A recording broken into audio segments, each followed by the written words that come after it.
Together with American songwriter, we had the chance to talk to Chloe Castro. Adam was able to talk to Chloe over Zoom audio. Check out her new single, She. And make sure to check out our Facebook page and YouTube channel at Bringing It Backwards, and follow us on Instagram and Twitter at Bringing Back Pod. We'd appreciate your support if you follow and subscribe to our podcast, wherever you listen to podcasts. We're Bringing It Backwards with Chloe Castro. Hello. Thank you so much for doing this. Oh, thanks for having me. Of course. So our podcast is about your journey in the music industry. So why don't you tell me whereabouts in the world are you right now? I'm in the northeast of England. Northeast of England. Is that where you were born and raised? No, I've kind of been all over the place, really. I mean, I was born in London and spent time in Brazil and France and Wales. And then I've just somehow ended up in the coldest part of England. All right, very cool. How did you get into music originally? I guess I've always been around it. Like, my mum has always loved music, but for some reason it just something that clicked in me at a young age. I've just always sang and listened to music, I guess. And then I guess when I got a bit older, maybe 11 or so, I kind of realized it was definitely what I wanted to do. And wow, so you knew that early. 11 years old, you're like, okay, this is my thing. Yeah, for sure. Like, I don't know, I just knew it was something. I think what got me was, like, I kind of realized that I could actually sing. Okay. When did you realize that?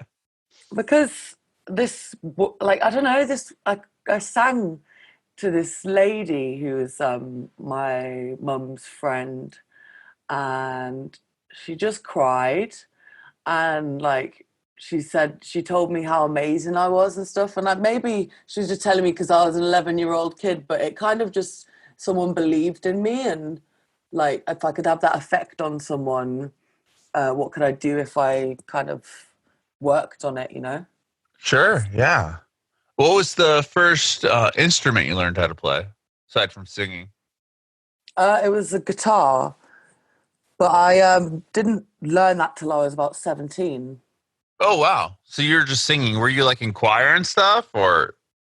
No, literally just sang in my bedroom until I was about 16, and then I went to college, and then I came out of my bedroom, and it was scary. But yeah, I used to just sing in my bedroom every day and just like write little melodies and lyrics and listen to my favorite music.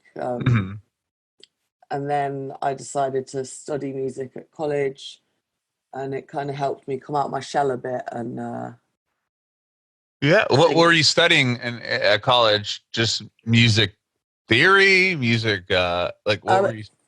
It was popular music practice, I think was the name of the course. So it was hands-on, like performance. You got graded on your performance, but also, yes, music theory, which is always a challenge for me. I'm more of a just feel it and go with the flow. But yeah, so it was a bit of everything, and I did really well on that, so I was quite happy. And yeah, it definitely brought me out my shell. I used to do a lot of busking as well back then. Oh, really? So you just like, where would you busk at? Just like in the city centre in Durham, County Durham. Yeah, so that was a terrifying experience, my first time doing that as well. Yeah, tell me about that. Did you just show up downtown and were like, all right, I'm going to start playing? Yeah, I just like, I'd seen other people doing it, and I'd been playing guitar for about 6 months, and I just wanted people to hear me, I guess. I was about 17, 18, and I just like took myself to the streets, and my mum and my nan were around. They were sat in a cafe close by where they could see me, so that I could kind of perform to them, so I didn't feel like I was not performing to anyone, if that makes sense. Yeah, totally. So that made me feel a bit better, but it went really well, and I've had some great times busking, and I still do it occasionally now. Oh, really? Wow, that's cool. Yeah, I do enjoy it. Like, you meet some crazy people and you get some amazing and awful responses. But yeah, I don't know. I think it's definitely what gave me confidence to sing in public. Sure. Wow. Did you like were you just doing cover songs or did you have a bunch or were you playing your own stuff? I mainly played cover songs because I figured that, well, I did try and play my own songs, but the difference in response to people's like reaction when they don't know what they're listening to Uh-huh. is immense. Like, people just don't react in the same way. They kind of, if they hear something they know, they're like, oh, cool, like, and they'll stop and have a listen. But Hmm. it's like, it's you still, don't get me wrong, you get the occasional person who who's interested in anything that's playing, and then they come and hear that it's your song and they love it. But otherwise, I found it better to sing cover songs to draw people in. I completely agree with you. Yeah, so like, and I think, and the music I make now anyway, I don't think I could play on the streets. I'd have it like to have the streets bouncing with the bass. Yeah. So from busking and being 16 years old and busking, like when did you get your first gig at like a proper venue? Like what was next for you? um, so at that point, I also got into a band, Oh, okay. um, just a covers band where we did weddings and pubs and clubs, and just for a short amount of time, I sang in the band, and the first gig I properly ever played was actually like 250 people, so I was terrified. Wow, Um, yeah, it's a big show. yeah, and I kind of just stood still in the middle of the stage for the whole thing because Yeah. I was just so terrified. But people still seemed to love it, so that was all right. Um, and Where then where was that show at? Do you remember? Was it like a bar or? it was in like it was like a hall of some kind. It had like a big stage. I think it was in like a community center in a really small village. I can't even remember what the point of the gig was. Some sort of launch for something. Um, yeah, and it went down. It went down really well, but I was just so terrified. But I've not played many proper like music venue gigs. But I mean, the biggest gig for me was probably The Voice in the end.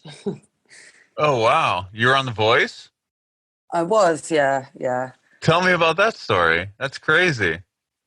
Yeah, back in 2016, I auditioned for like the third time, and went on to do the quarterfinals, and got a little bit ill, so had to pull out. And now I'm just like trying my best to make my own music and push it. Wow, was it, so did you like show up and you had to wait in the line of a million people? Like tell me a little bit about that experience. Yeah, it's a very long experience. Because there's like, I dare say 4 to 5 audition processes before the audition that you see on the telly. Uh-huh. And you then spend a lot of time like traveling and meeting lots of other artists. So that's awesome. But it's very taxing, and it's like long days and lots of waiting around to sing for 30 seconds, Right. 90 seconds if you're lucky. Um, so it's an incredible experience though, and just the platform it gives you is immense, and like I'm so grateful for that. That's the main thing I've taken from it, is just well, The people believe in exposure. me, the Uh-huh. exposure, and like there's people out there that really believe in what I do. So Yeah. Wow, you made it all the way to the quarterfinals, you said. I did, yeah, and then had to pull out because I got a bit ill. So Oh. Yeah, that's awful. I'm sorry about Yeah, that. that's all right. It happens. I feel Yeah. like everything happens for a reason, and I obviously was meant to come out then and make my EP and release it this year. That's Mhm. probably what was always meant to happen. If Sure. And that's coming out in a couple weeks, right? The 7th of August. the 7th of August, yeah, that's right. I'm so excited. Well, tell me about the EP. When did you start writing and recording that? Was that right after The Voice? Pretty much actually, yeah. I have a longtime friend who is a producer from London, and I used to try and go down there every couple of months and record bits of songs that I'd written and stuff. But we Mhm. never really managed to get much done with such distance between us. So he actually moved up closer up north, and we just started writing material and recording stuff in his bedroom studio. Uh-huh. And this music that I'm releasing this year was kind of, it's a couple of years old now for me. I wrote it a few years ago and spent like the last year or so recording it.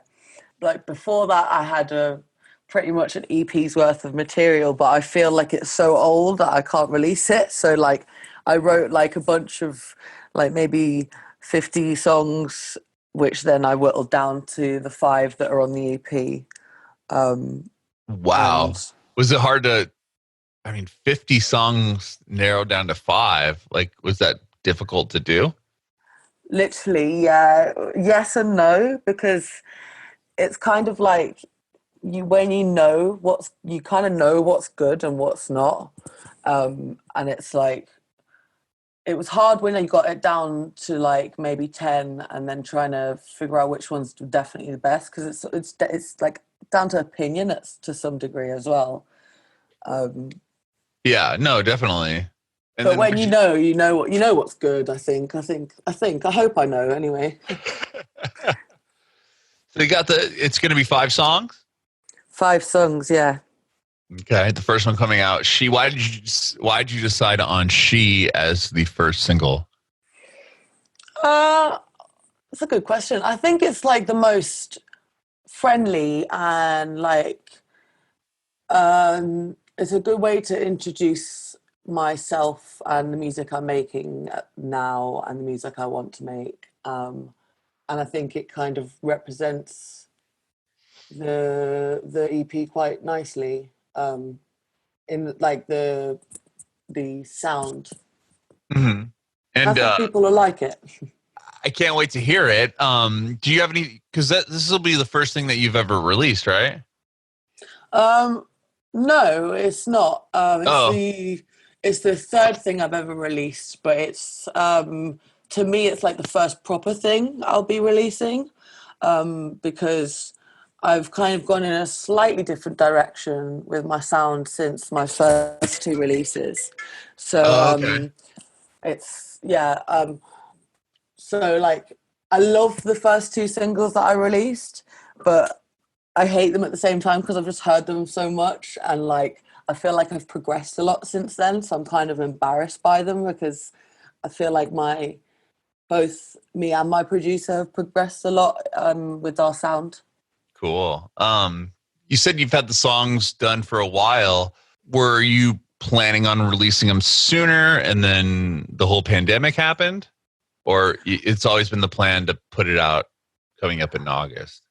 No, it hasn't. Like things kind of just get in the way. To be honest, it takes a long. I didn't quite realize the whole process of releasing music when I first got into this game. When I first like put out my first release, and I'm still learning, but mainly the problem was funding and finding the money to get into the studio and to get a mixing engineer on board, and to get help with the release, you know. So it was always about how to make it happen, really. Hmm.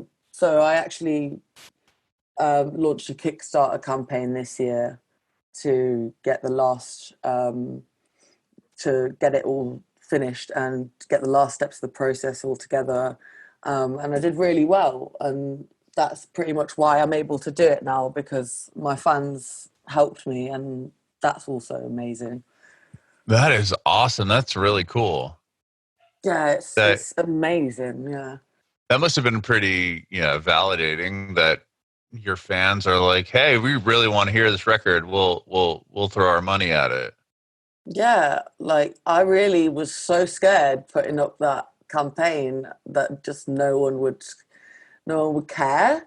Mm-hmm. But it seems there's actually quite a lot of people out there who would love to hear it, and there's demand for it, and it's just, yeah, that's it keeps me going. That it's amazing. Mm-hmm. Wow. Has the whole COVID-19 thing put any damper or like did it screw up your plan at all for this new EP? Well, it made me hesitate to do the Kickstarter campaign, because obviously it was, at the end of the day, I was asking people for money, and that's scary in itself. But then trying to do that during a pandemic is a whole other thing, I think. Mm-hmm. So I was terrified of that. But I felt like I couldn't wait any longer, and people couldn't wait any longer to hear this record, and that it has to happen now. Mm-hmm. Um, and I, yeah, I'm just grateful that I get to do this. Yeah, really exciting, very exciting. What have you been doing to promote the record? Like, you're not going to be able to tour per se, but have you been doing any of the live streaming things on Instagram or any of that? Yeah, I have. I'm so gutted I can't go and do proper live gigs. But this whole like Instagram Live and Facebook Live has been really cool, actually. I've done a few gigs for various places, like organizations, and I've done a few on my own page. I'm actually going to do a live, I think, on on the day of the release, well, at midnight for when it comes out. I think I'm going to do a live and chat with everyone and sing the song. That's cool. That's awesome. Yeah, because I can't do a launch party or anything, or like a Right. gig I'll just do a little launch party on live. Mm-hmm. Do you enjoy doing those? Yeah, I really do. I get super nervous though, but I get super nervous whenever I perform. So it's just standard, and I'm getting used to the nerves now. Mm-hmm. Uh, I end up talking a lot and saying silly things, but it's all right. Is that more nerve wracking than an actual show, or is the show scarier than doing the live stuff? Do you know, that's a good question. I actually think the live, like the online stuff, is actually more nerve-wracking. Mm-hmm. Somehow, I guess because you can't actually see how people are reacting, or like, I mean, you can see comments, but like you can't. I don't know.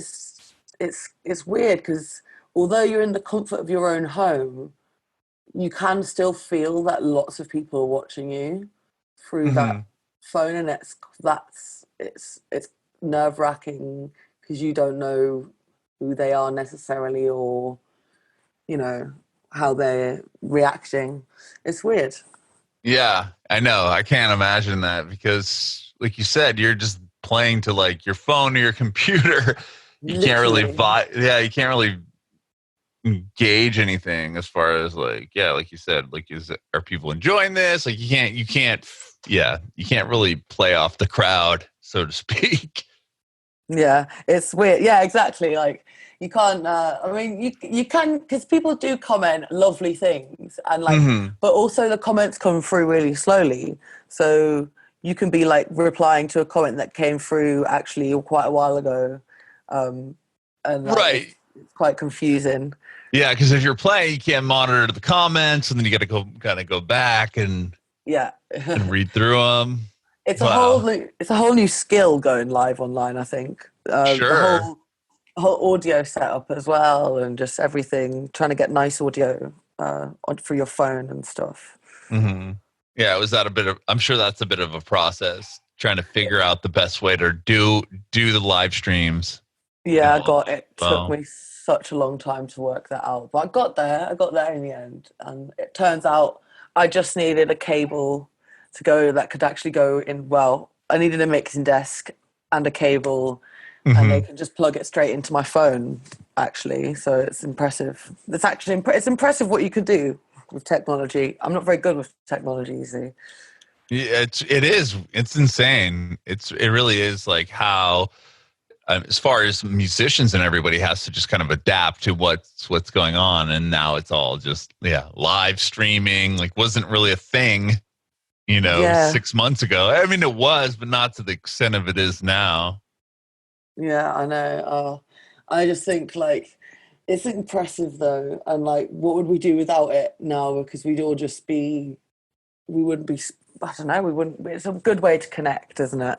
Yeah, definitely. It And I definitely wouldn't be is. able to speak to you from across the world. So I know that's the one thing that's been crazy to me, and I've said this a couple times on the podcast, is just that you're all the way across the world in England, or I would, interview somebody in Ireland or Australia, and they are also, quarantined, yeah, which is yeah, so bizarre.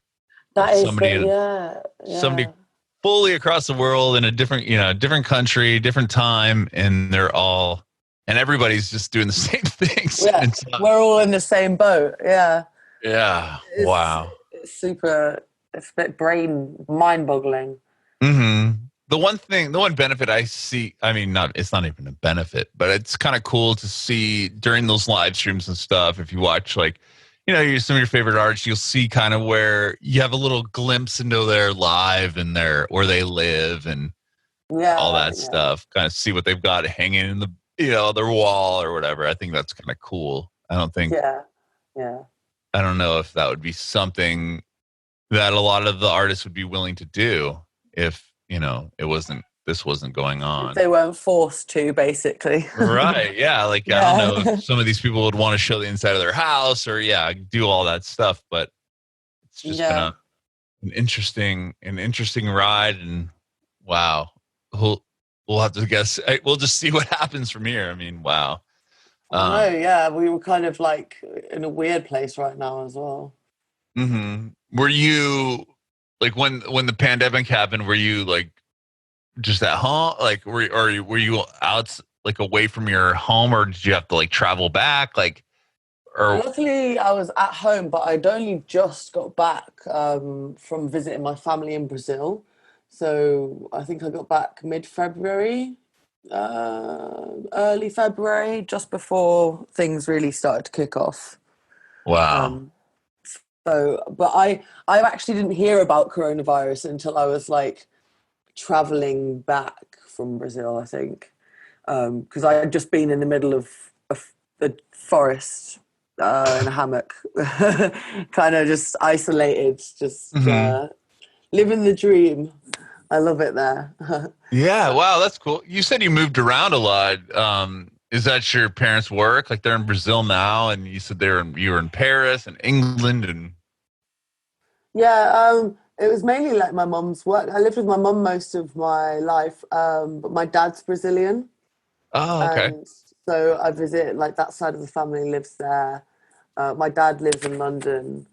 Um, and yeah, we just traveled a lot. It was like, but I love it. Like, I Yeah. love having that heritage as well. It's like visiting my family over there. It's just it's like a completely different culture, and I just Hmm. love that. That's cool. That's really cool. My wife and I haven't really even been outside of the U.S., so we're like really itching to get out of here. But of course, God, yeah, coronavirus. right now is not the greatest time. Let's just Right. put a damper on it for you.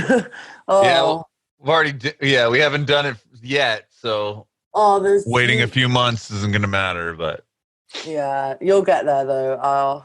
Where do you think you'll go first? I don't know. Any recommendations? Brazil. Really? It's like, yeah, I love it.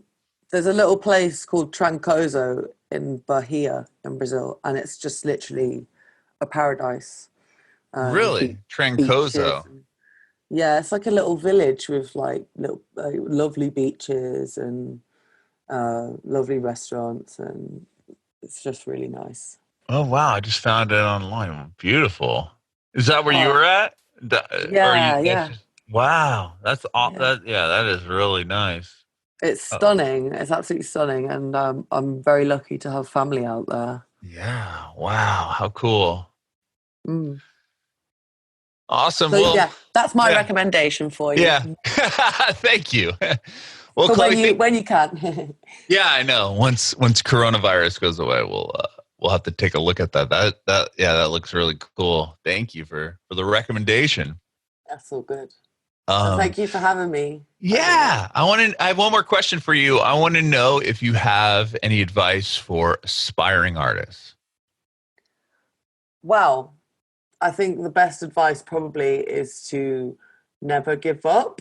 If you really believe in yourself, I think, like, I'm learning that slowly myself, that like if you really believe in yourself and you work hard at it, you'll achieve like what you want to achieve. You have to believe it and actually work for it and put in the effort.